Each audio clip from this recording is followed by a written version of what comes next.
चंदगड तालुका पत्रकार संघ संचलित सीएल न्यूज या लोकप्रिय चॅनलला लाईक करा, सबस्क्राईब करा, शेअर करा। नमस्कार, सीएल न्यूजमध्ये आपल्या सर्वांचं स्वागत आहे। चंदगड तालुक्याच्या पूर्वेकडील करियात भागातील खरीप भाताच्या 80% पेरण्या पूर्ण झाल्या आहेत। यंदा बहुतांशी चिखलातील भातरोप लावणी झाली असून कामे पूर्ण करण्यासाठी शेतकऱ्यांची धावपळ सुरू आहे। परिणामी शेतमजुरांना महत्त्व आले आहे। यंदा खरीप हंगामाच्या सुरुवातीस आंतरमशागतीसाठी पुरेसा पाऊस झाल्याने शेतकऱ्यांनी आपल्या जमिनी धूळ पेरणीसाठी तयार ठेवल्या होत्या।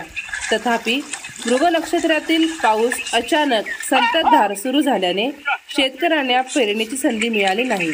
त्यामुळे या भागात पारंपरिक पद्धतीने होणाऱ्या कुरीच्या साहाय्याने होणाऱ्या भात पेरणीला ब्रेक बसून सुमारे 90% पेरण्या खोळंबल्या। सततच्या पावसामुळे भात पेरणी करण्याची संधी न मिळाल्यामुळे शेवटी भागातील शेतकऱ्यांनी यंदा कुरीऐवजी चिखलातील रोप लावणीचा निर्णय घेत भाताचे तरवे टाकले। अशा प्रकारे यंदा शेतकरी जोमाने कामाला लागला असून चांगले उत्पन्न मिळवण्यासाठी प्रयत्न करीत आहे।